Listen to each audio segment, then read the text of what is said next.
võib-olla jutt kaldub rohkem kujunduse peale, aga eks nad ole küllaltki tihedalt ka seotud omavahel. Maastikuhooldus jämedalt öeldes siis on selline tegevusala, kus inimene juba sihipäraselt kasutab olemasolevat maastikku ja püüab seda hoida normaalses funktsioneerimises.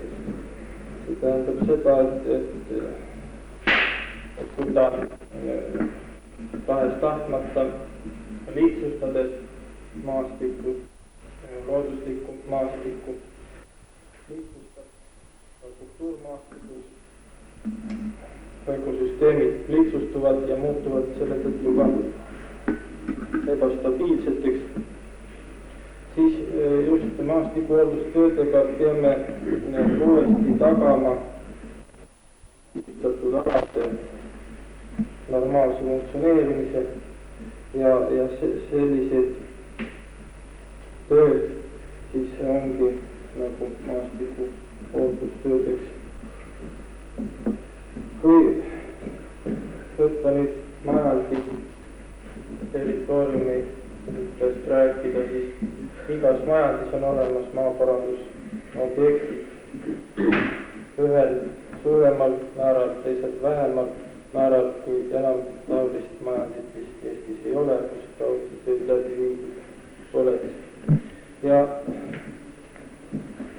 kui varem oli peasuund sellel, et odavamalt ja kiiremini ala võtta kasutusele, et temast kasu saada majanduslikus mõttes, raha ühesõnaga kiiremini tulema hakkaks, siis kaasajal just viimase 10 aasta jooksul on arusaam jõudnud selleni, et kui me tahame seda ala intensiivselt kasutada ja seda temast pikka aja jooksul head tulu saada, siis peame väga mitmesuguseid kulutusi tegema ka selleks, et see ala ei muutuks kasutuskõlbmatuks, vaid et ta funktsioneeriks pikka aega.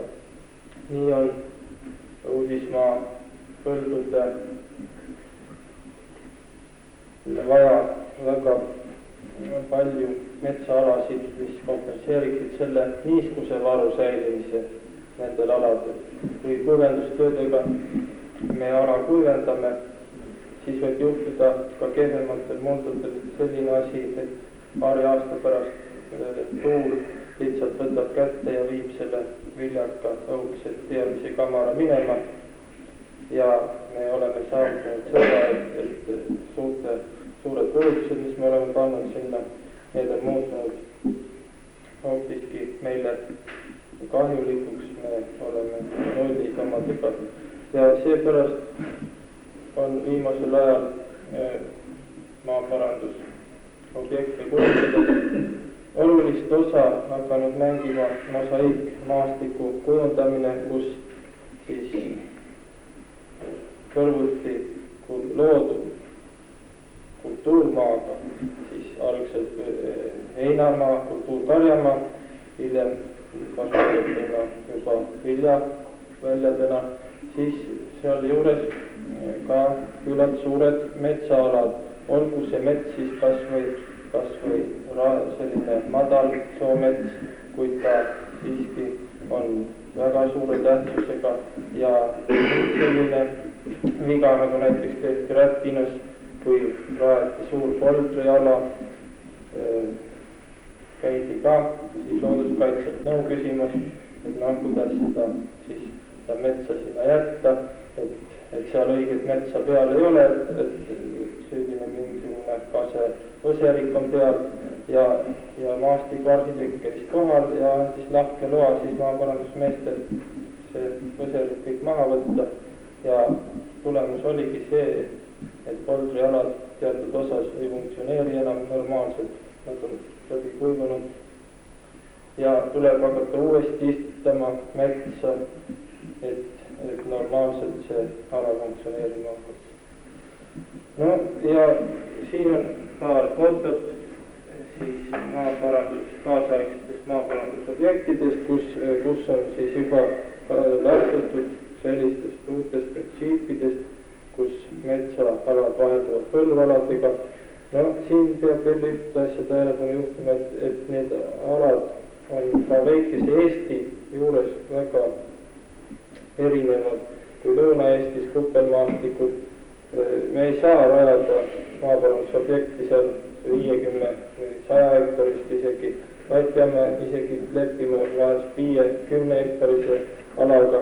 Siis Kesk-Eestis kahtlemata on võimalik suuremad, 40-50 ka suuremad objektid. Siis just ka seda peame arvestama antud ala geograafilisi ja pinnase omadusi ja teisi. Siin on Pärnu rajooni maaparandusobjektid, üldse võib kiita Pärnu maaparandusvalitsust oma tegevusega, kus nad väga asjalikult enne lähenevad sellele, kui töökallal asuvad ja kui tööd teostavad, siis ka hästi kvaliteetselt. Sellel fotol näete nüüd siis sellist raavi ja varemalt oli nii, et see võeti maha ka siin parempoolsel ääres olev võsa ja masin ühesõnaga muserdas selle ala täielikult ära, aga praegu on nii, et töötab ainult ühel pool ja puhastades raavi siis ja teinet poolt ilusti metsaala jääb kasvama. Ma lasen nüüd ringi käia. Siin omakorda näete mosaiikmaastiku, kus siis küllalt suured metsaalad vahelduvad põldudega, kusjuures on alles jäetud vanad talukompleksid, nende juurde on ehitatud teed, mööda tee ääri lähevad elektriliinid ei kuulge mitte üle väljade teist ülesti. Ja sellised väiksed metsalised või puudesalud keset maaparandusobjekti ei õigusta. Seda on praktika näidanud, et nad lähevad aastatega välja, kuivavad lihtsalt ära ja kui me üksikpuud säilitame, siis ikkagi ka selle uue tee ääres, talude juures, need talupargid püüame säilitada ja tõesti, kui on mõni haruldane tamm või mõni muu väärispuu, siis ka põldude keskel. Aga selliste üksikute salude säilitamine tulevikus on näidanud, et sellel ei ole tulevikule. Siis maaparandusobjektidel tihtilugu viimasel ajal on juba hakatud mõtlema sellele, et mitte me ainult ei kuivenda, vaid püüame ka niiskust hoida. Selleks siis tihtilugu tehakse ka tekis veehoidlaid, et seda vett kasutada juba vihmutamiseks ja oleks ta ka esteetiliselt küllaltki silmale pakkuv. Nii siis on ka paljudel objektidel, näiteks Pärnu rajoonis tehtud väikseid veesilmi kuni suurte veehoidlateni välja, taastatud endisi paisjärvi, veskipaisjärvi ja nende taastamine ka edaspidi peaks jätkuma, sest vesi maastikus on nii ökoloogiliselt üks tähtis faktor kui ka esteetiliselt annab maastikule juurde. Siis probleem teede ja teede äärte kujundamine majandis. Kui magistraaltee ehitatakse, see on juba nagu riiklik ülesanne ja teised organid tegelevad sellega, siis majandused teed on tihtilugu majandi enda hooldada ja välja ehitada. Praeguseks on pilt selline, et üldiselt on ikkagi lahtised kraavid, siis on juhtmaa sellist umbrohu välja ja siis algab põld või heinamaa või siis mets. Kui mida elukamaks me saame, seda paremaks lahenduseks tuleb pidada seda, et lahtised kraavid tuleb likvideerida, viia drenaaži ja see ala tasandada ning külvata sinna kas siis kultuurheim peale või tuua ka otse viljapõlduteeni välja, sest majandisiseselt ei ole erilist sellist häda, nagu on magistraadi ääres, kus põldu, teeni välja tuua mingil juhul enam ei saa, sest see liikumine ja heitgaaside hulk on selline, et see vili, mis seal kasvab, see on siis ka mürgitatud ja sellist võimalust ei ole magistraalteede ääres, kuid majandisiseste teede ääres see on võimalik küllalt hästi teostada ja see ala, mis nüüd on tasandatud, seda on siis ka traktorliidumasinaga võimalik niita ja sellised umbrohualad kaovad meil ära. Teiseks veel üks näpunäite selle asja juures, kui on ikka kruusateed, siis see asi ei tule kõne alla. Näiteks Ülenurmes Tartu rajoonis prooviti seda teha, Tartu näidis sovhoosi eeskujul, et toodi ka põldteeni välja, aga kruusateega öövel lükkab selle randi siia serva, munakivid, kõik kruus, munakivid ja mingi niidumasin seda serva enam ei niida. Järelikult ikkagi tuleb viia nad kõvakatte alla, siis on võimalik selline mehhaniseeritud niitmine ja põllu toomine või heinamaa toomine teeni välja. Muidugi selleni on jõudnud juba mitmed majandid, eesotsas Tartu meedisovhoosiga, kus siis tehnilise maaparandaja Vilja Kraagi eeskujul ettevõtmistel seda tööd meil alustati ja selle traditsioonid on ka juba üle 10 aasta. Ja muidugi majandisisesed teed ei peaks olema sellised noolsirged teed, et ikka jälgima maastiku reljeefi, kui see vähegi on võimalik on. Liinid peaksid kulgema otse maantee ääres või ühesõnaga olguda siis maantee või lihtsalt väiksed ühe väljade kulgevad liinid on meie maastiku suured risustajad. Nad ei võimalda akteeritud seda ala nii harida nagu peaks, need jäävad küllalt suured umbrohulapid sinna, need on omakorda siis need, mis meil põlde seemendavad halvas mõttes. Ja ikkagi, kui me oleme saanud juba teedemeestega head kontakti, siis ka seni meil praegu elektri- ja sidemeestega selle kontakti ei ole, aga see tuleb meil saavutada.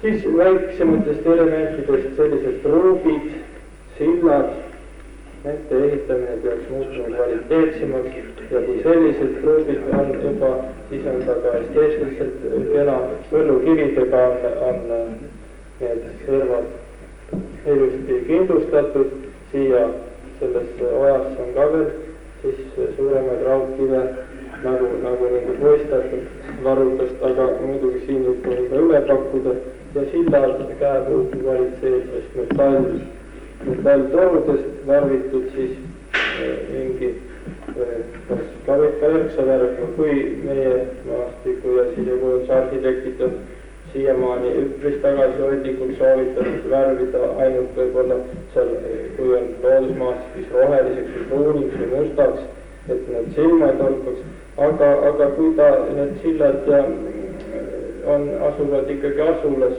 ja selle läheduses, miks mitte siis anda värvijärgsust maastikku, mitte neid värvida 3-4 värviga kirjuks, vaid ühe reetse värviga, kas või punaseks või kollaseks, nad annavad maastiku juurde ja väljamaa kogemust on näidanud, et nendel on nii hooned kui ka väiksemad elemendid on väga järgselt värvitud ja selle tõttu nendel ka see nagu elurõõm selle koha peal. Meil võiks ka selle tõttu mitte siis häbeneda seda värvist rõõmu. Siis kui rääkida taolist asjast nagu karjamaa, kultuurkarjamaa, mida kasutatakse noorloomade poolt. Meil on tavaline nii, et kui päike paistab, siis need noorloomad kogunevad seda nende puude alla, mis seal veel kasvavad, kased või ükskõik mis siis teist liiki lehtpuud, trambivad selle juurekaua seal nii et need juured tulevad välja, see alune on täitsa must maa, maa, kui vihma veel sajab. Ja võib juhtuda nii, et tavaliselt puu ei talu sellist suurt tallamist pika aja jooksul. Ja võib juhtuda, et kui me 5-6 aasta pärast ühesõnaga need puud võivad välja minna, siis Tartu Meedissevloosist tehakse neile aiad ümber veel omakorda. Ta ei paku kõige ilusamat pilti. Aga kui seda ala me ei kasuta eluaeg noorlooma koplina, eks ole. Kui need loomad seal enam ei käi, võtame need aiad ära, aga need puud on igaveseks või nii pikalt ajal säilitatud, kui tema normaalne iga on. Siis rääkides voolu rajamistest, siis võib tõesti kõigile eeskujuks ütelda Jäneda sovhoostehnikumi tehtava töö selles osas. Nemad muru ei raja selliselt, et võtame kätte ja kuidagiviisi tasandame selle maapinna ära ja võtame siis seemne ja viskame maha, ämbrist sealt nagu vanasti põllumees kaera külvas, vaid nemad alustavad seda tööd juba aasta varem. Siin on selle, paljud on käinud võib-olla Jänedal selle uue koolihoone ümbrusse on ju rajatud pehistiik või järv ja selle kaldad on nüüd kenasti murustatud, aga seda tööd alustati hulka varem juba aasta ennem, tehti tasandustööd, rulliti seda ala, see ala viidi tõesti hästi nii-öelda kvaliteetselt tasaseks ja sügisel teostatud töö seisis siis talve jooksul. Aasta või talv see maa nagu vajus, siis kevadel uuesti veel tasandati ja rulliti ning seejärel alles siis külvati muru maha ja võib öelda, et see muru seisab aastaid sellise korralikult tasasena. Muidugi peab ka hooldamisel natuke siis vaeva nägema, ühesõnaga rulliga üle käima, väetama seda muru ja regulaarselt niitma. Aga muru rajamise tööd, nagu tihtilugu mõeldakse, on väga kulukad, aga kui me just rohkem vaeva näeme selle eeltööga, siis on hiljem leevendada vool. Paljudel majanditel on olemas sellised looduslikud kenad kohad, kus nad peavad oma jaanitulepäevi, jaanipäeva ühesõnaga, siis korraldatakse seal võib-olla isegi majandi isetegevust, kontserte ja etendusi ja võib-olla laulupäeva ja muid üritusi. Siis ühe toreda näitena vabariigis võin siin tuua Haapsalu rajooni Edasikoloosi ettevõtmise. Praegu see majad on küll liidetud sõprusel näidis kolgoosiga, aga sellegi poolest väärib tähelepanu sealse endise majandi ettevõtmine. Nemad tegid sellele küllalt ükstuisele Läänemaale sellise toreda objekti Valivere jõe käärde nagu Kulistaas. Kulistaas on sellises siis väikeses jõekäärus, mis vonkleb selles maastikus ja huvitav on see, et nemad oskasid kasutada seda jõekääru selliselt ära. Ühele poole jõe ääres nõlvakule ehitasid poolpalkidest istepingid, vahele jäi selline saar või poolsaar, kus siis kui on ka tantsuplatsina mõeldud see, aga üldiselt ta on selline lihtsalt kujundab vaate, roheline ala ja siis on jälle jõgi ja üle jõe on siis ehitatud välja see lava põllu kividest ja lava taga omakorda hiidtammed, vanad tammed, mis on omakorda võsast välja raiutud, et nad just oleksid nagu sellised looduses kultuurid ja siit lähemalt ja teistest ütlades, see mõjub küllalt looduslikuna ja sellesse maastiku hästi toredana ja sellised objektid võiksid ka teistes majades olla ja neid ongi paljudes teistes kohtades ja ma arvan, et taolisi vabaõhu saale annab vajada ka siin Illumäel, kui nad juba olemas ei ole. Taolisi vabaõhu saale annab ka Illumäel välja ehitada. See on nüüd see pealtvaatajate istumise paik ja siin on see tripp tribuna, kus siis lauljad ja esinejad ja tammed, väiksed tammed on siis välja prepareeritud nagu võsast, et tulevad tõesti. Ja klassikaline näide juba Vabariigist võib-olla ja mis tõesti on juba maailma tasemel objekt, meil Lõhavere linnamägi. Selle koha pealt peab küll mõlkidele au ütlema, et nemad on Eestimaal selle koha pealt äkidad mehed, kes on suutnud. See objekt on välja ehitatud majandite vahel kokku pandud rahadega. See ei ole mingi riigi poolt ehitatud objekt, vaid majandid on rahad kokku pannud ja selle välja ehitatud. See on ühesõnaga siis Madisepäeva lahingu mälestuseks, selle vägevalt Lembitu mälestuseks ja nagu võib-olla sümboolselt siis see keskne poleeritud sammas on siis selle väepealik Lembitu, meie Eesti rahva kangelane ja tema sõjavägi siin ümber graniitrahmudest, tahumate graniitrahmudest välja ehitatud, kusjuures siit ülevalt Linnamäelt jääb sinna tore vaade, pikk vaade, taustaks on segamets, kuuse kasemets ja sinna juurde, et see eksisteeriks aastaid korralikuna, on rajatud ka sellised vajalikud asjad nagu välikäimlad, siis trepid, sellised trepid, et mäkke tõusta nagu siin Naami Linnamäel on rajatud, sest kui me treppe ei raja sinna, seal käib tohutult inimesi, iga suvel tuhanded turistid igalt poolt üles tõustes, nad lihtsalt tallaksid selle kamara ära, tekiks nagu väike erosioon. See oleks mudal lihtsalt, aga lihtsalt on välja ehitatud korralikud trepid ja see ala funktsioneerib korralikult aastaid.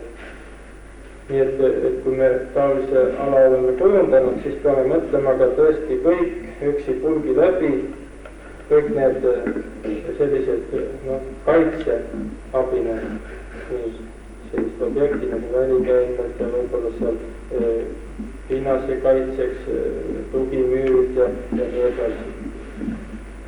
See trepp on ehitatud Naanu Linnamäele jällegi selleks otstarbeks, et mitte seda kamarat seal kahjustada. See on Saare teedil ka Linnamäe. Ja võt sellest samast objektist nad on ikka kujunduslikult ka väga toredalt teinud. See liit siin, see on nüüd siis raud või selline embleem siin, metall-embleem ja jällegi suur graniitrahv välja raiutud graniitpank.